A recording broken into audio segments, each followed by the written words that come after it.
Sana muka. Bukan. Gini orang nu muka kan orang kamu. Dia baik. Ya kan bae we anjing. Ngomong bung orang ente we. Memori penuh. Lu hayang di tag saha? Didisnya kan? Barang orang mah henteu. Teu, Jadi kan bisa program tetep berek lah tapi ya mah coba nu kadua kumaha gitu lamun sistemna Eta mah mainstream atuh. Nggak sok we. Aing boga acara aing muka di tamu enggak. Ya udah. Ya udah. Ya udah nah. Ya udah silakan.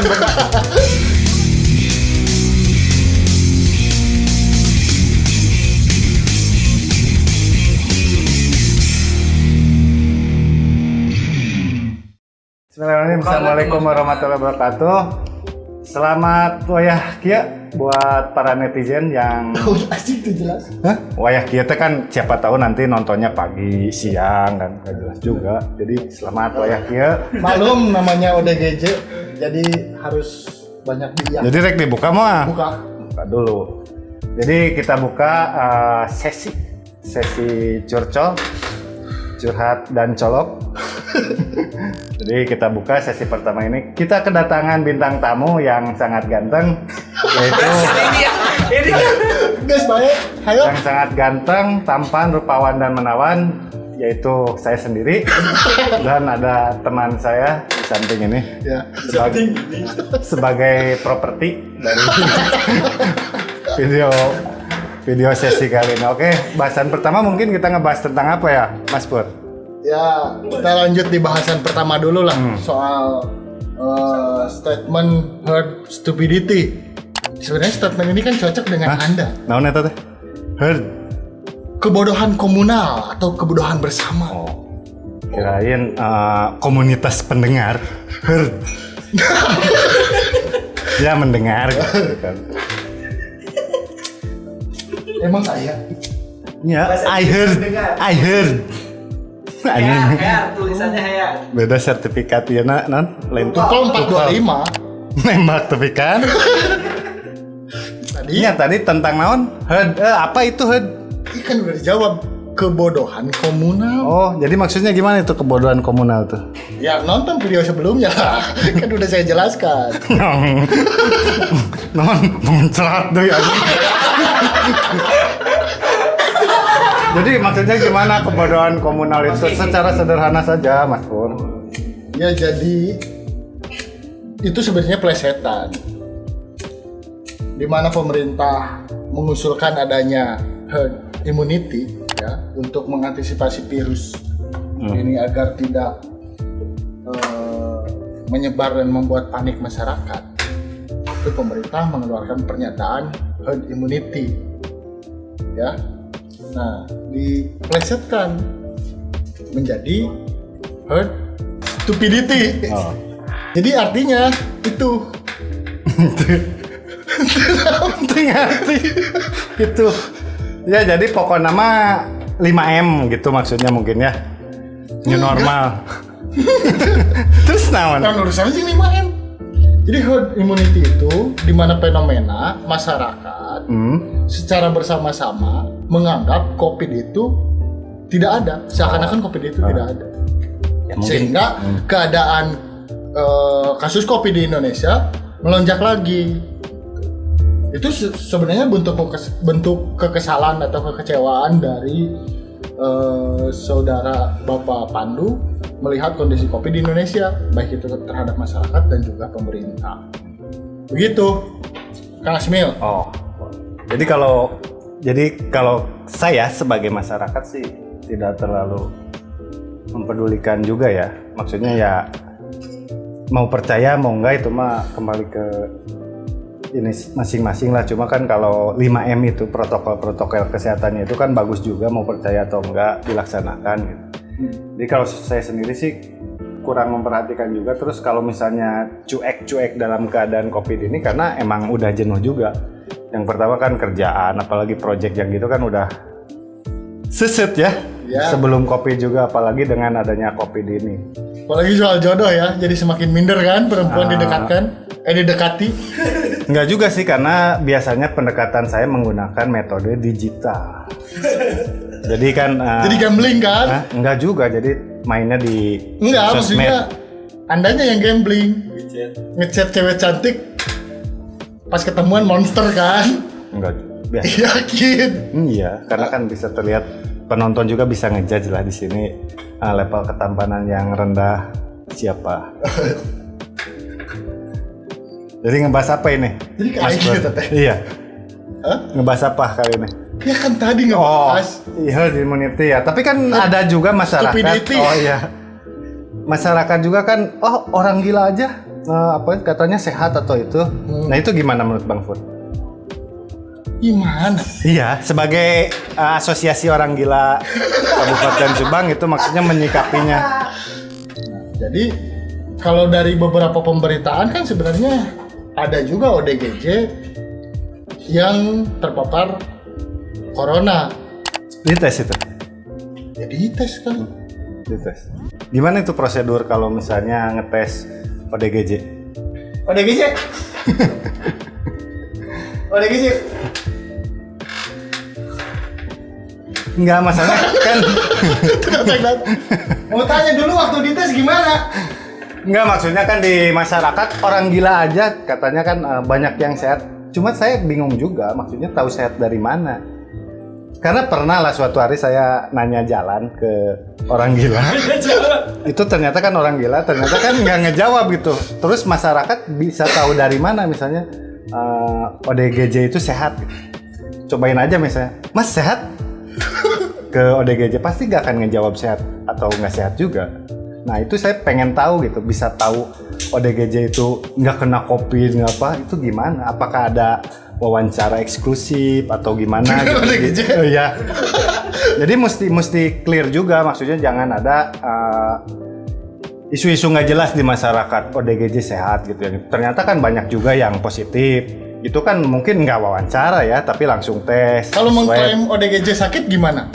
Ya itu justru masalahnya. Setahu saya sebagai ODGJ.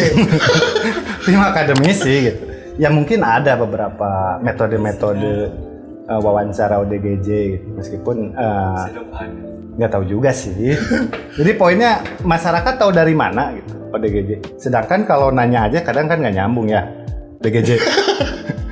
Ya itu terlepas lah karena seperti saya sampaikan di awal bahwa kalau melihat langsung atau menyaksikan langsung ODGJ itu terpapar COVID, saya belum pernah, tapi di beberapa pemberitaan ada yang menyatakan ODGJ terpapar COVID dan juga cepat sembuh begitu.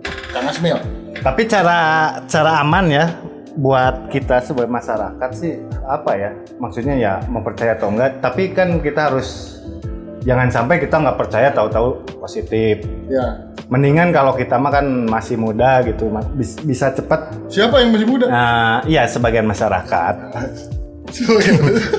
Saya masuk sebagian masyarakat itu. Jadi kan kebanyakan kan yang nggak kuat itu 50 tahun ke atas lah orang tua gitu. Nah itu kita harus menjaga apapun kita percaya atau nggak percaya, jangan sampai kita nularin kan. Nah itu tips buat masyarakat gimana ya? Yang misalnya nggak percaya sebelum gitu ada sebelum COVID. ke tips Kang Asmil, saya agak tertarik nih dengan fenomena bahwa virus ini menyerang sebagian besar masyarakat yang berusia di atas 50 tahun atau dalam kategori orang tua ya. Padahal di 10 atau 20 tahun ke belakang orang tua di kita itu terkenal orang tua yang sakti, kuat-kuat. Ya. Ada yang umurnya sampai 80 tahun, 100 tahun lebih, mereka bisa bertahan hidup di dunia yang keras ini. Itu kan suatu hal yang sakti gitu ya, yang sangat fenomenal. Nah, dengan ada fenomena COVID ini, di mana virus ini lebih berbahaya bagi orang tua. Nah, ini sebenarnya menurut saya ketika dikaji seharusnya menjadikan hasil yang sangat luar biasa. Apakah sudah ada perubahan di dalam kehidupan ataupun di dalam kondisi tubuh manusia di Indonesia saat ini ketika orang-orang tua dulu kita Panjang teuing Mas. Panjang teuing jadi saya tidak bisa mencerna. Mohon maaf saya lupa kalau memori Anda lemah. Jadi kumaha gitu poin? lah fenomenanya. Apakah sudah ada perbedaan orang tua kita zaman dahulu dengan orang-orang tua yang ada saat ini sehingga mudah terpapar virus ini gitu. Ya kalau menurut saya pribadi ya, kalau misalnya orang tua yang dulu sehat atau apa, dalam artian kan mungkin lebih ke fisik.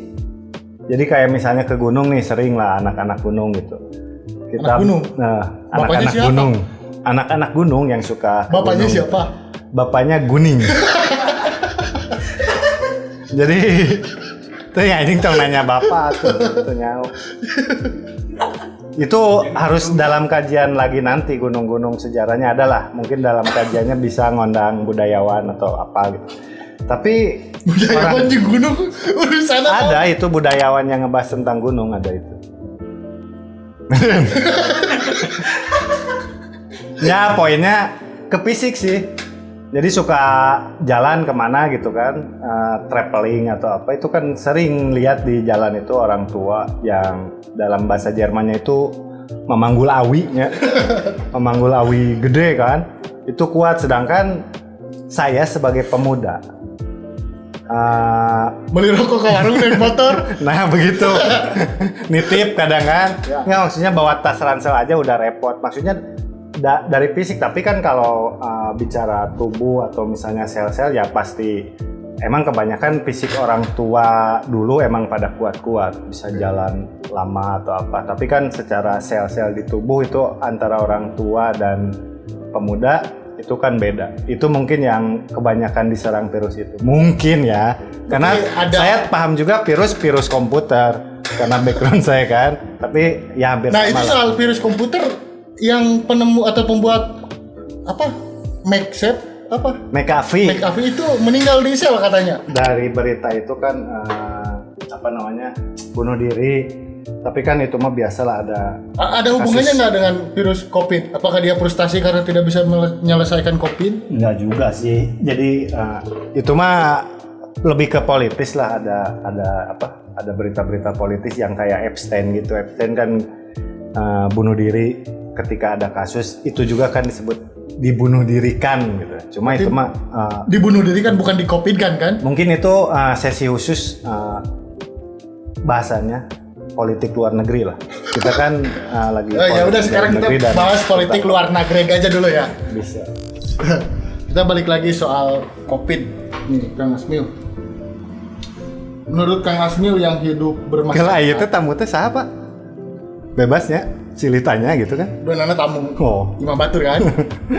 Sebagai orang yang sering berinteraksi dengan masyarakat banyak, pindah dari komunitas ke komunitas lain.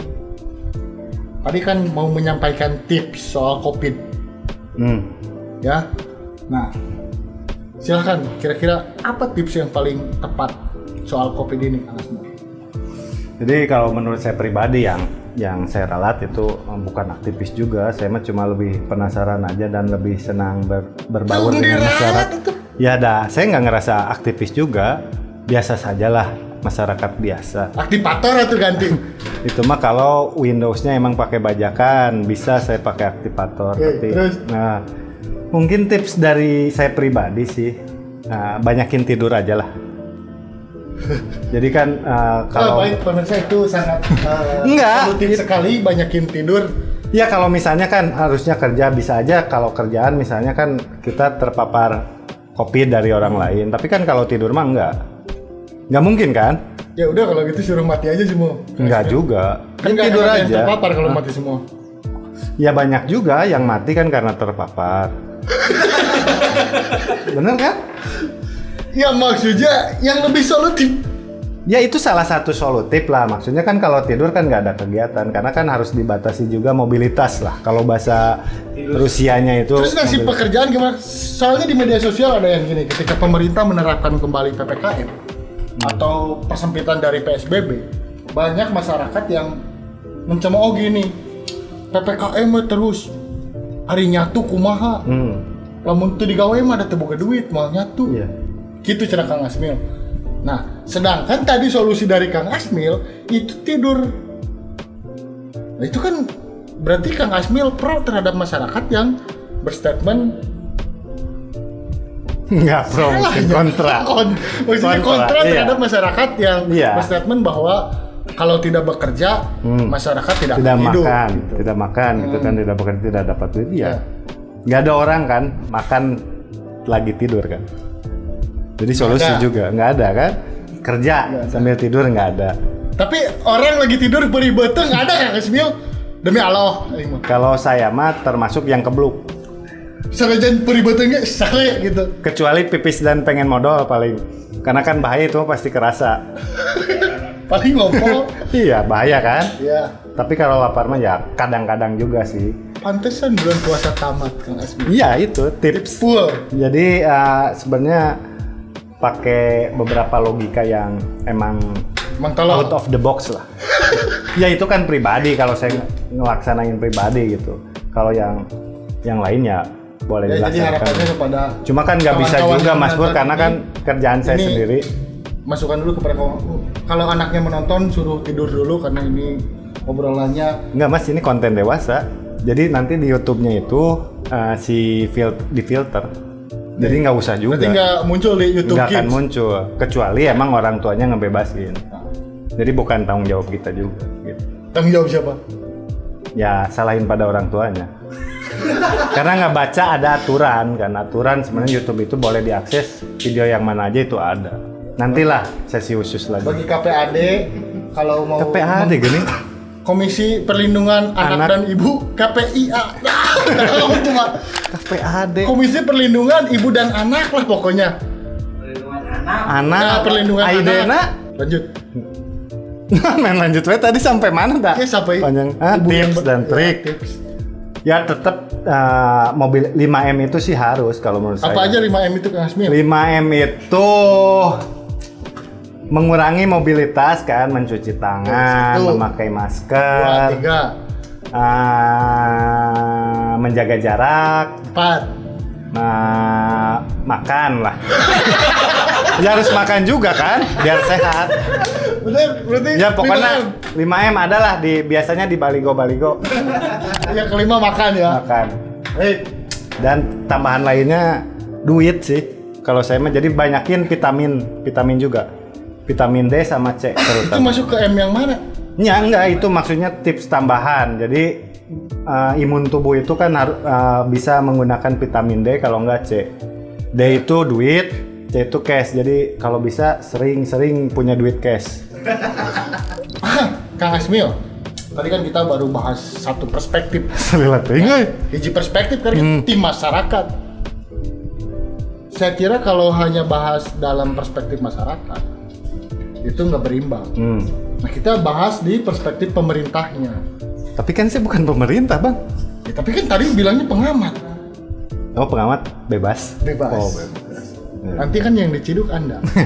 Nah, di sisi pemerintah dalam penanganan atau penanggulangan COVID-19 ini seperti apa? Jadi kalau bisa ngasih masukan sih, saya mah lebih kalau bisa banyakin tes swab yang gitu. Nah, sebelum vaksinasi, ya vaksinasi juga boleh lah, cuma screeningnya Boleh harus. apa harus ini? Kalau anjuran pemerintah harus, Ya, terus? tapi kan yang wajib mah sholat. Berikut tadi saya nggak jumatan, bablas saya tidur. Nah, terus tadi pemerintah ya banyakin tes swab kalau bisa. Kalau menurut saya ya, banyakin tes swab di misalnya di daerah-daerah kayak desa atau misal kelurahan, bisa di perdusun. Jadi nanti yang positif, yang negatif itu dipisah. Jadi harus ada misalnya seleksi lah, seleksi. Terus yang positif itu Udah kayak penanganan sampah ya, Kang Asmil? Dipisah organik dan non-organik. Ya itu kan kalau virus harus gitu, Mas. Mas, Bebas saya malah nyebut Mas ke Mbak ke. jadi dipisah gimana, Kang Asmil? Ya, yang positif misalnya isolasi mandiri, jangan dulu bareng sama yang negatif gitu. Kalau jadi banyakin tes aja dulu sekarang mah. Nah, kalau yang positifnya anak, jauhin dari ibunya. Ya nggak juga, tetap diisolasi. Di mana? Ya mungkin kita harus nyari prosedur-prosedur. Ya pemerintah harusnya ada sih SOP kayak gitu. Kalau misalnya anak-anak gitu. Sedangkan kan menurut data yang saya baca di berita-berita online juga kan di Jawa Barat sendiri kan banyak kasus itu menyerang anak-anak 18 tahun ke bawah lah, itu berapa puluh ribu gitu kasus. Nah, jadi harus ada lagi prosedur ya, mungkin ada prosedurnya gimana yang idealnya. Tapi poinnya harus ada pemisahan antara yang positif dan negatif selama 1 bulan ke depan. Ya, berarti dipisahkan ya? Dipisahkan. Itu, nah tadi soal swab.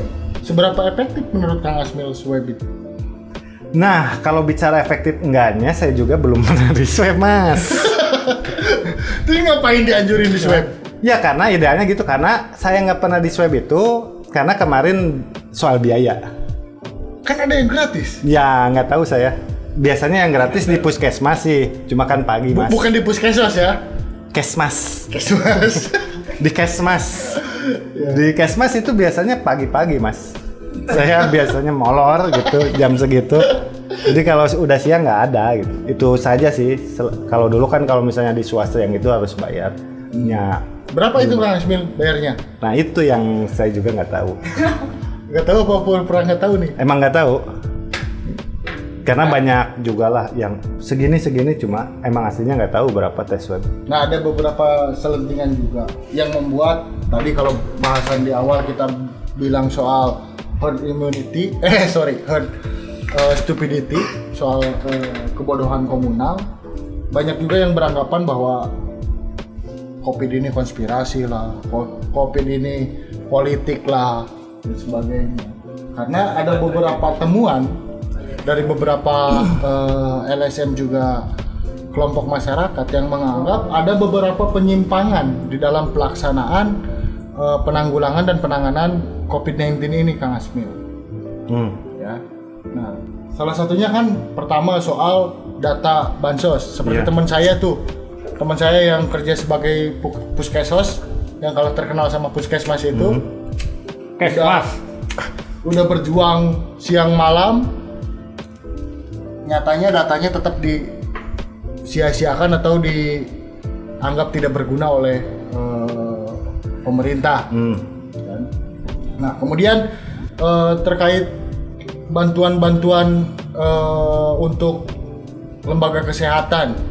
Panjang sekali Mas, dari mau pertanyaannya. Iya, saya lupa lagi bahwa memorinya sedikit ya.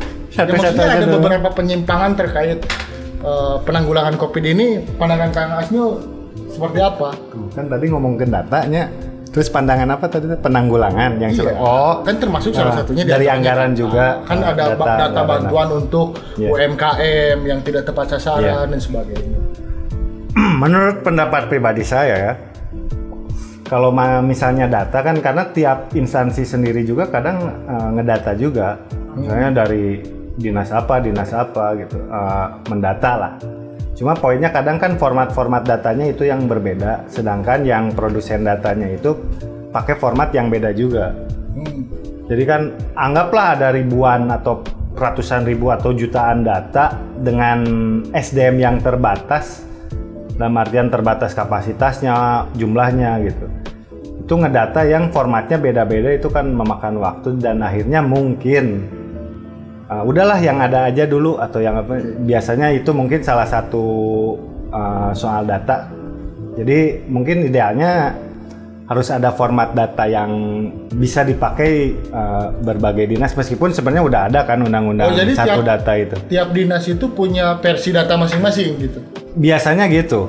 Jadi ada yang RT RW-nya dipisah gitu atau by name by address, ada nik, ada. Jadi yang dipisah gitu. itu sekarang bukan hanya sambalnya aja ya, RT RW juga bisa dipisah. Iya. Karetnya dua enggak? Itu kalau yang lada aja sih, data lada. Terus dari masyarakat juga kadang kan kebanyakan kalau misalnya pendataan itu masyarakat kan taunya di data, sedangkan kan data itu bisa didata, bisa juga data itu bisa didata gimana? Maksudnya orangnya itu bisa didata nunggu, misalnya dari pemerintahan daerah atau desa gitu kan, didata, atau bisa kasarnya datang ke kantor desa sendiri untuk mendata. Jadi ngerti. Kumaha maksudnya? Jadi nggak usah nunggu di rumah datang untuk didata, tapi bisa kasarnya inisiatif ke kantor desa untuk menyerahkan data pribadi gitu, bahwa saya misalnya tidak mampu atau apa. Ya jadi intinya apa deh? Nggak ada intinya sih, kita kan namanya juga curhat masyarakat. Iya, maksudnya kita agak memspesifikkan agar Udah nggak di intisarinya juga mas ini. is anjing mah. Kayak bising mabok intisari mah. Nggak, maksudnya biar simpelnya. Ya jaga kesehatan lah 5M. Ya ampun. Soal dua perspektif tadi, pemerintah dan masyarakat. Oh, ya harus bekerja sama. Ya bekerja sama lah ya. Jadi Jangan apa kerja yang paksa. bisa. Iya, kebanyakan kan sekarang kerja paksa. Jadi dipaksa lah karena gitulah. Ya kita ketahui bersama lah ada beberapa miss yang sebenarnya secara peraturan atau secara kebijakan sudah bagus, cuman sampai di bawah itu belum bisa diimplementasikan secara menyeluruh ya. Masih ada miss-miss menganggap inilah, anggap itulah ya. Jadi agar terhindar dari kelompok herd stupidity atau kebodohan komunal, ya kita minimal orang per orangnya harus punya kesadaran. Minimal menerapkan 5M tadi Kang Asmil ya, agar kita sama-sama menjaga keluarga kita, menjaga diri kita, menjaga orang-orang yang kita sayangi agar tetap Iya. dalam keadaan sehat walafiat. Amin. Ya. Terima kasih kepada sahabat yang sudah membuang waktunya menonton kita. Semoga amal ibadahnya Amin. diterima di sisi Allah Subhanahu wa taala. Sekian, terima kasih. Billahi taufiq wal hidayah. Kalian nutup sadu muka di dinya. Ya, giliran lah. Jadi Biar untuk berimbang. untuk sesi ngacaprak Ya, tentang ya udah saya tutup. Billahi taufiq wal hidayah. Wassalamualaikum warahmatullahi wabarakatuh. Berwex. Sok. berwe.